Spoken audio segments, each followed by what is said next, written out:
625 libras. Hierro puro sobre su pecho. Pero el peso real, ese venía de los cuerpos que dejó atrás. Pasó de ser solo un luchador a ser Al Capone. Ion William Croy Toru, un nombre que hacía que los hombres más duros de Hamilton cruzaran la calle. El hijo de un inmigrante rumano que se convirtió en algo monstruoso en el gimnasio Bad Boys, donde el constante golpeteo de las pesas ahogaba los susurros sobre lo que hacía fuera de horario. ¿Alguna vez te has preguntado qué convierte a un hombre de héroe en monstruo? Luchó contra Hulk Hogan en la televisión nacional. 7 años después hizo explotar una estación de policía. No sé si él eligió una vida criminal o si la vida criminal lo eligió a él. Las mismas manos que hacían llaves para multitudes que aclamaban, ahora usaban puños americanos para jefes de la mafia. 3 vidas perdidas. 13 años tras las rejas, $133,000 en daños por explosiones. Él la arruinó a lo grande. Lo llamaban Johnny K-9 en el ring, Bruiser Bedlam en las calles. Podía estar riéndose tan fuerte que pensabas que se iba a desmayar, y al siguiente momento podía tener a alguien por el cuello, y pensabas, ok, estoy a punto de presenciar un crimen bastante atroz aquí.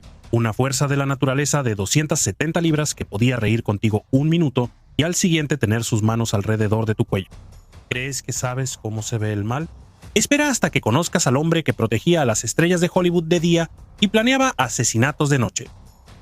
Esta no es solo otra historia criminal. Esto es lo que pasa cuando el villano en el ring se convierte en el monstruo fuera de él. Bienvenidos a la oscura historia de Ion Croy Toru, donde las peleas eran falsas pero la sangre siempre era real. Tú no eres auténtico, Noku. Este es mi equipo. Yo soy auténtico, mi equipo. Vas a caer inútil, igual que Macho Man. Eres un farsante.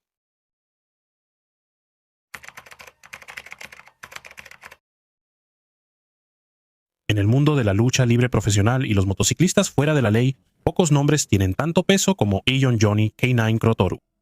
¿Alguna vez te has preguntado qué convierte a un luchador en un autor de atentados con bomba? East Hamilton, 1963. Las acerías vomitaban humo en los cielos de invierno, cubriendo la ciudad con una manta gris que combinaba con sus sueños de clase trabajadora. Entre ellos, una pareja de inmigrantes rumanos dio la bienvenida a su hijo menor en un mundo donde la fuerza no solo era admirada. Era necesaria para sobrevivir. La Navidad en la casa de los Croy Toru no se trataba de regalos. Se trataba de un niño de 5 años escondiéndose bajo los marcos de acero de las camas para huir de la furia de su padre borracho. Él creció en un hogar muy abusivo. En Navidad, su papá se emborrachaba tanto que golpeaba a su mamá y a los niños. Los perseguía por la casa con una escoba. Tenía 5 años y estaba tan asustado que se metía debajo del marco de la cama de acero y se agarraba con sus deditos y sus pies. Así que, cuando su papá metía la escoba debajo de la cama, no podía alcanzar su cuerpecito. ¿Quieres saber qué forja a un monstruo? Empieza con un niño asustado debajo de una cama. A los 16 años, él levantaba 625 libras en press de banca en Bad Boys Gym. El constante golpeteo de las pesas servía de percusión para los susurros de historias de gloria callejera.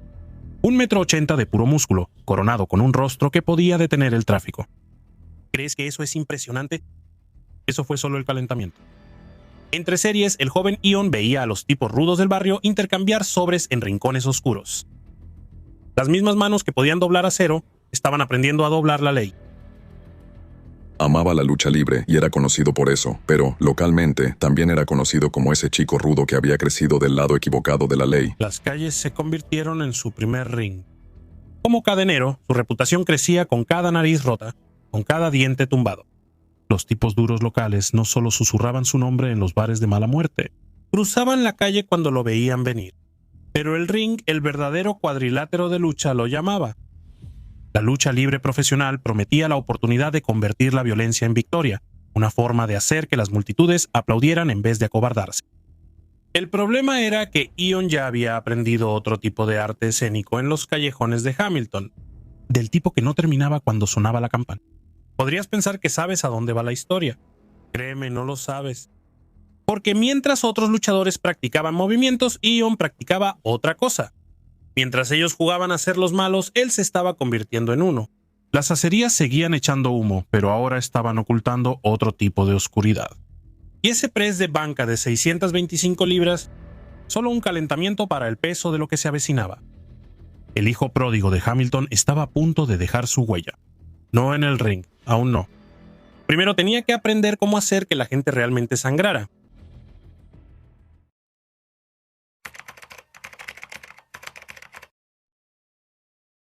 Oigan, hermanos, cansados de las tonterías y la censura de YouTube, es hora de liberarse.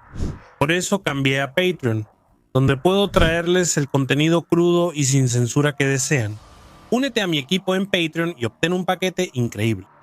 Acceso exclusivo anticipado a todos los videos días antes que en YouTube y una experiencia de visualización 100% libre de anuncios, discusiones comunitarias sin censura y sin restricción, el doble de contenido, 2 videos increíbles cada semana, acceso VIP, interacción directa conmigo Inside Scoop, actualizaciones exclusivas del mundo biker que no encontrarás en ningún otro lugar. ¿Listo para unirte a la élite? Haz clic en ese enlace de Patreon ahora. Tu apoyo no solo nos mantiene en marcha, alimenta una revolución de contenido sin censura y sin restricciones. Únete ahora y desbloquea un mundo de beneficios exclusivos. ¿Sabes cómo nacen las leyendas? A veces en la gloria, a veces en la parte trasera de un furgón policial. Ahí fue donde Johnny K9 cobró vida. No en un ring de lucha libre, sino esposado mirando las letras K9 pintadas en el costado de una patrulla. Esa es una larga historia. Solía trabajar en un bar. Una vez me arrestaron, me acusaron de agredir a un policía y me arrojaron en la parte trasera de una patrulla. Yo estaba mirando. Vi que llegó la patrulla canina y vi K9 y dije, ese es el nombre que voy a usar cuando entre al ring porque soy un perro. 1984. Trabajando como seguridad en un bar de Hamilton, Roy Toru llamó la atención de un luchador. Lo llamaban talento puro, gracia salvaje. Ese talento encontró su hogar en Stampede Wrestling, donde Bruce Hart vio algo en el joven Bruiser que lo hizo estremecerse. Primero vino el nombre Orhan Turgeden, el terrible turco. No pegó, pero Johnny K9... Eso encajaba como un puño americano en una pelea callejera. ¿Alguna vez has visto a un hombre que puede reír contigo un minuto y al siguiente tener sus manos alrededor de tu cuello? Ese era Johnny en la Federación Mundial de Lucha Libre, un luchador de relleno que se hacía respetar. Johnny K9 era uno de esos, ya sabes. Mira, el término ofende a algunas personas. A mí no me ofende porque yo solía hacerlo como luchador de relleno, ¿verdad? Ellos son los tipos que pierden en la televisión contra las estrellas. Sus movimientos característicos contaban la historia. La garra al estómago, una demostración brutal de poder puro que dejaba a los oponentes sin aliento. El cabezazo volador, un testimonio de su desprecio temerario por su propia seguridad. Como un animal o un perro, decían los comentaristas. Él les decía a los muchachos todo el tiempo, pégame, no me importa. Quiero sangre. Si no hay maldita sangre, entonces lo hacemos de nuevo. Tienes que sacar sangre. A finales de los años 80 se enfrentó a leyendas. Pedro Morales, Tito Santana, Paul Orndorff, incluso formó un equipo con Barry O en el 86, pero su momento de mayor gloria, enfrentarse cara a cara con Hulk Hogan en la televisión nacional. Pero el éxito en la lucha libre tuvo un precio. La lucha libre no le dio tanto, así que incursionó en otros negocios. Cobros para personas a las que no querías deberles. Los cheques de la lucha libre eran buenos, pero el dinero sucio se gastaba mejor. La familia Grebel, que era una familia importante en Hamilton, tenía conocidos entre todas las familias tradicionales del crimen organizado.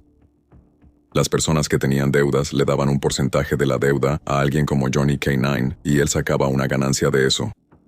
Y él cobraba el dinero. Y era mucho más fácil para Johnny hacerlo, básicamente por su apariencia. Unas cuantas veces llegaba a casa con sangre en los zapatos y se lavaba las manos. Y esa era una de las formas en que hacía su dinero. Después de dejar la WWF, Japón lo llamó. New Japan Pro Wrestling le ofreció nuevas oportunidades, pero las sombras de su pasado lo siguieron a través del Pacífico. 1994. Smoky Mountain Wrestling. Uno de los últimos verdaderos territorios de lucha libre en Estados Unidos, creado para la lucha sureña de la vieja escuela. Smoky Mountain Wrestling fue uno de los últimos territorios de lucha libre profesional en Estados Unidos. Fue creada específicamente para ser un territorio de la vieja escuela, con un ambiente de lucha sureña. Aquí se convirtió en Bruiser Bedlam. Jim Cornette vio lo que la WWF no había notado. Un tipo rudo de verdad que podía hacer que el público creyera. Cuando llegamos y vi a los tipos en el vestidor, vi a este tipo grande, calvo y musculoso. Parecía un forzudo de carnaval de principios de siglo. Tenía una cabeza grande y redonda, calvo. Tenía unos ojos grandes y saltones con los que podía hacer esa cara. Tenía un tatuaje gigante en todo el estómago.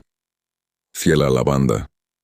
Dije, tiene que haber alguna manera de traer a este tipo a Tennessee, donde nunca lo han visto antes, y convertirlo en una bestia convincente.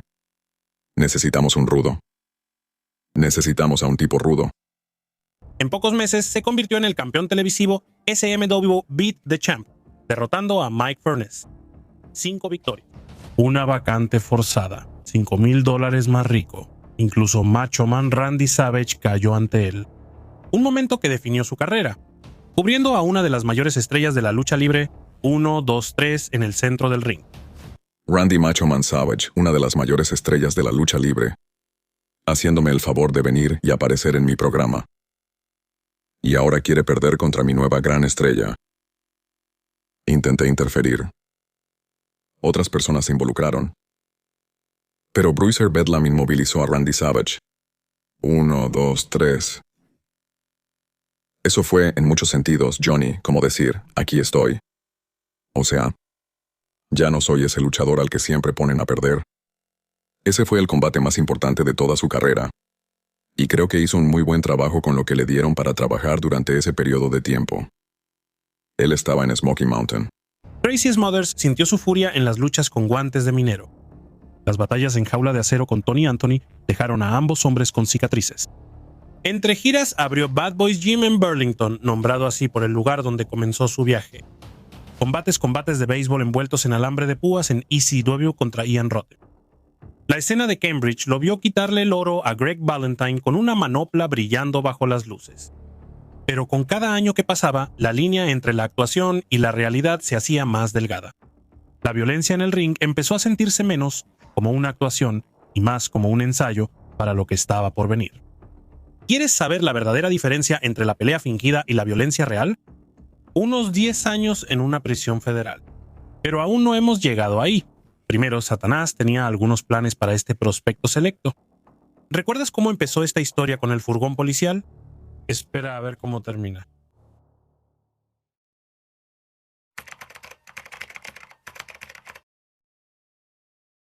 ¿Alguna vez has bailado con el diablo? Johnny K9 no solo bailó, se convirtió en el coreógrafo. Para 1995 los cheques de la lucha libre ya no eran suficientes. El club de motociclistas Satan's Choice vio algo en la estrella en decadencia, pero ellos no reclutaban miembros, los seleccionaban. Supongo que le propusieron la oferta de abrir un capítulo en Hamilton y él la aceptó de inmediato. De prospecto a presidente, Kroitoru construyó una red de tráfico de cocaína desde Los Ángeles del Infierno de Montreal, que eventualmente sería su perdición.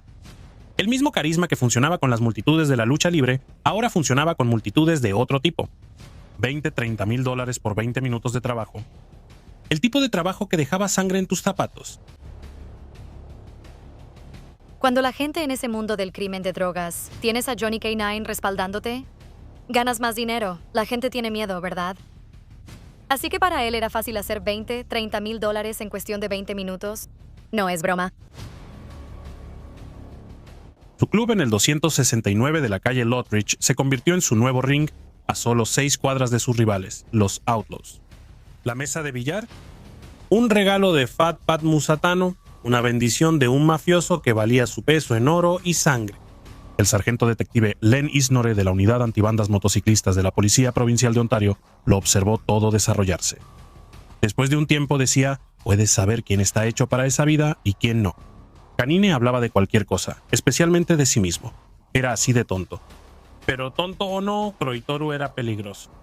Su alianza con Michel Dubé, presidente del capítulo de Satan's Choice en Sudbury, creó una sociedad temible. Incluso los criminales más duros hablaban de Dubé en susurros. Johnny K9 entabló una relación con un miembro del capítulo de Sudbury llamado Miguel Dubb. Diciembre de 1996. El club de striptease Solid Gold en Sudbury. No se permiten colores. Los cadeneros se mantuvieron firmes. En una noche en particular decidieron, vamos al Solid Gold. Y el Solid Gold era un lugar de entretenimiento para adultos. De repente, todos los miembros doblaron sus chalecos con insignias y los guardaron en sus alforjas. Y Johnny K9 dice, ¿qué están haciendo ustedes?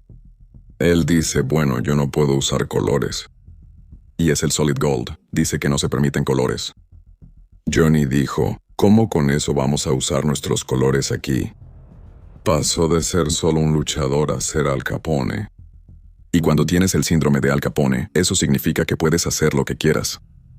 Bueno, en el Solid Gold, el personal dijo, no podemos atenderte. Aquí hay una política de no permitir colores del club y nos gustaría que te fueras. Los miembros de Satan's Choice se plantaron y dijeron, no, no nos vamos. La policía de Sudbury es llamada y básicamente hay un enfrentamiento entre la policía de Sudbury y Satan's Choice. ¿Sabes lo que el orgullo herido le hace a hombres peligrosos? Hace que busquen dinamita. Un estacionamiento de Tim Hortons, donde la autopista 69 se cruza con la avenida Notre Dame. Un paquete cambia de manos. Solo otra vuelta por café, ¿verdad? Incorrecto. La bomba era para el club de striptease. Al menos eso es lo que dice Johnny. Pero en algún punto entre esa reunión en la cafetería y la ejecución, los planes cambiaron. Así que decidieron que iban a ponerle una bomba al club de striptease. K9 y otro miembro del grupo Hamilton se ofrecieron a conseguir los explosivos y las bombas.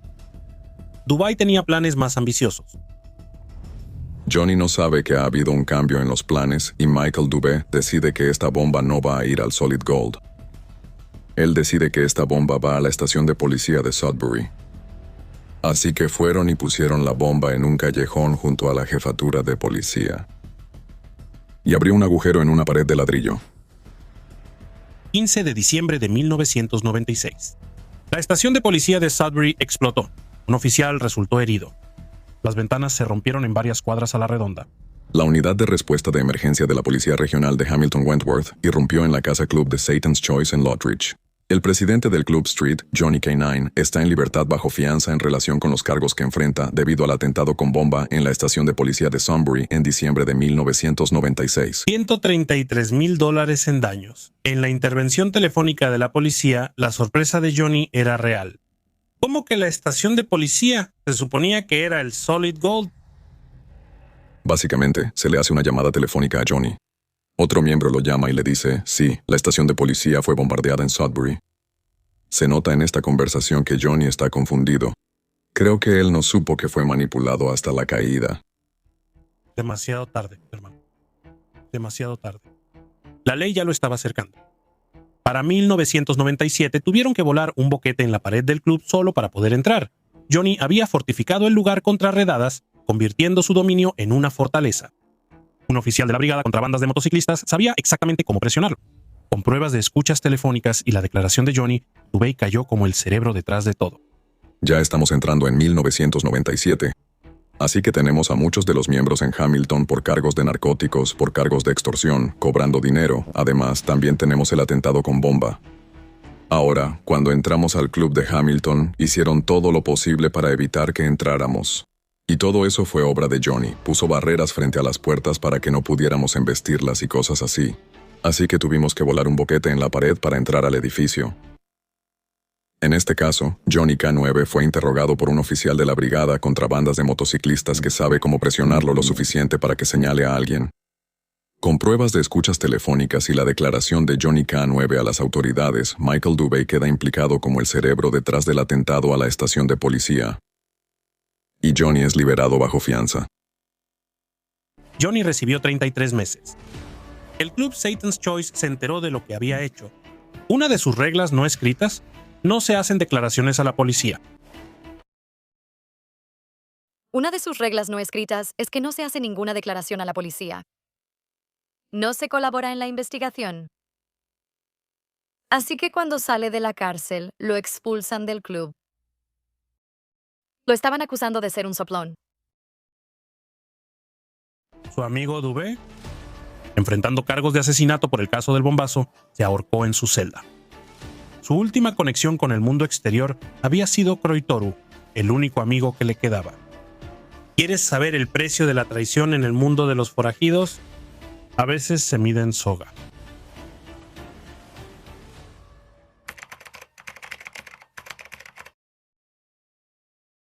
¿Cómo puede un hombre huir de sus sombras cuando son proyectadas por los reflectores de la policía?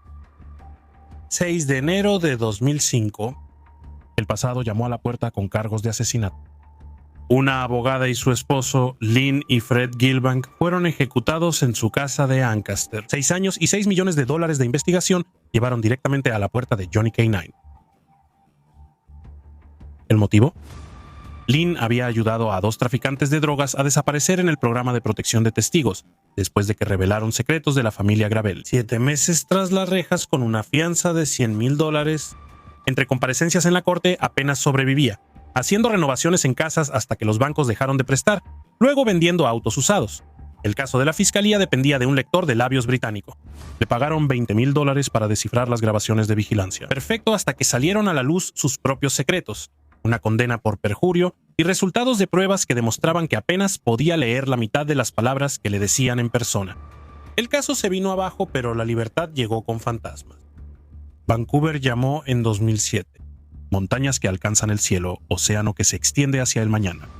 Trabajando en seguridad para Lionsgate Entertainment, protegiendo a Jack Nicholson y Cyndi Lauper en vez de territorio. Incluso consiguió papeles en Oklahoma Smugglers y Reaper.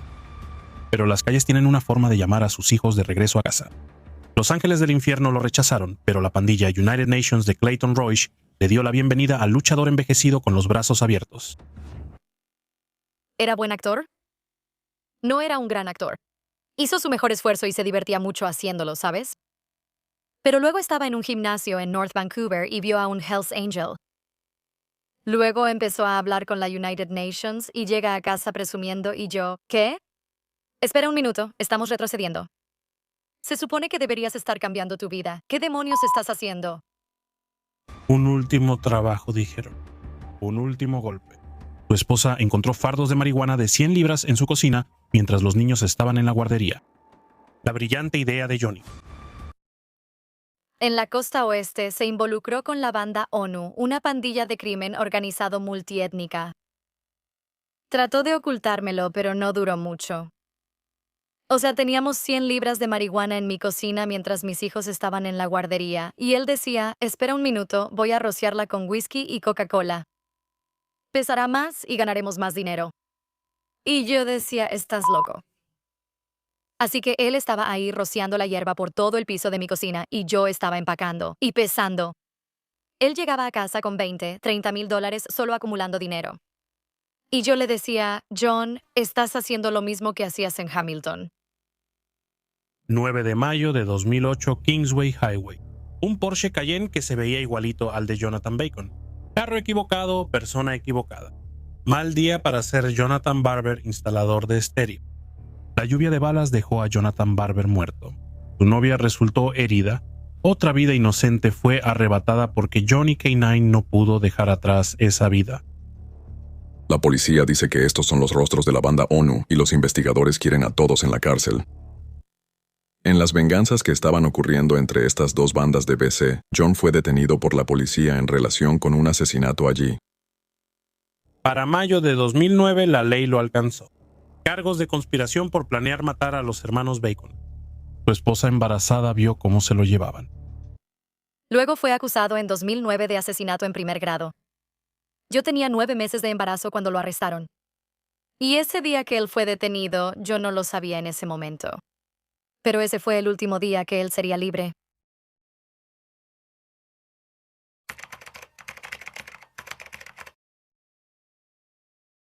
¿13 años? Eso fue lo que el juez dictó en 2013. 4 años y 8 meses con el tiempo ya cumplido descontado. ¿Crees que la cárcel quiebra a un hombre? No a Johnny. Él ya había estado ahí antes. Cumplió su condena como solía pelear asalto tras asalto en el ring, aguantando, esperando la campana. Al final, solo una casa de reintegración en todo Canadá lo aceptó. El Kill Community Correctional Center en Toronto. No se le permitió la entrada a Hamilton. No puede tener contacto con criminales. En sus últimos años volvió a la ortografía rumana original de su nombre, Croy Toru, tal vez intentando reencontrarse con quien era antes de Johnny K-9, antes de que se empezaran a aparecer los cuerpos. 21 de febrero de 2017. Lo encontraron en su habitación. Tenía 53 años. Y se suponía que regresaría a Vancouver en 6 semanas. Pero en vez de eso, la policía vino a mi puerta y me dijeron, ¿conoce a Ion Crotoru? Y yo dije, sí. En ese momento pensé, oh, mierda. Le dije, ¿qué está pasando? Y él me dijo, Ian falleció esta mañana. Me quedé completamente paralizada y estaba en shock. La causa oficial. Algunos dicen que fue un ataque al corazón. Murió de un ataque al corazón y probablemente por su estilo de vida. Sé que tenía problemas en la costa oeste, así que, o fue una sobredosis porque querían deshacerse de él, ya sabes, y alguien le dio algo fuerte y se fue para siempre, o simplemente ya no pudo más. Su esposa Tracy afirma que el gas pimienta de los guardias de la prisión le destruyó los pulmones. La razón por la que murió es porque los guardias de la prisión le echaron gas pimienta. Tuvieron que rasparle los pulmones. Así que ya sabes, hay mucho más detrás de eso. Alguien me envió el titular. Las causas naturales triunfan donde los mafiosos y gánsteres fracasan. 3 niños se quedaron sin padre. Una viuda que sostiene su inocencia y un sinfín de vidas destrozadas a su paso. La familia de Jonathan Barber, el policía de Sudbury herido, las víctimas sin nombre de su trabajo de cobranzas. ¿Recuerdas a ese hijo inmigrante rumano que se escondía bajo la cama para escapar de la ira de su padre? Él se convirtió en algo más grande que sus miedos. Algo peor. El ring de lucha no pudo contenerlo. Las calles no pudieron matarlo. La ley no pudo reformarlo. Al final, tal vez sus propios demonios hicieron lo que los gánsteres no pudieron. Esas 625 libras que solía levantar, nada comparado con el peso que llevó a su tumba. ¿Quieres saber la verdadera medida de la vida de un hombre? Cuenta las lágrimas en su funeral. Cuenta las vidas que tocó. Cuenta las vidas que arrebató. Johnny Canine Iron Croyter Bruiser Bedlam. 3 nombres, 3 vidas. Un final violento. En la lucha libre profesional, cada combate cuenta una historia. El héroe, el villano, la caída, la redención. Pero esto no era lucha libre. Esto era la vida real. Y en la vida real a veces no hay redención. A veces el villano sigue siendo el villano. A veces la única caída es la última. Última pregunta. ¿Valió la pena, Johnny? Ya es demasiado tarde. La campana ha sonado por última vez.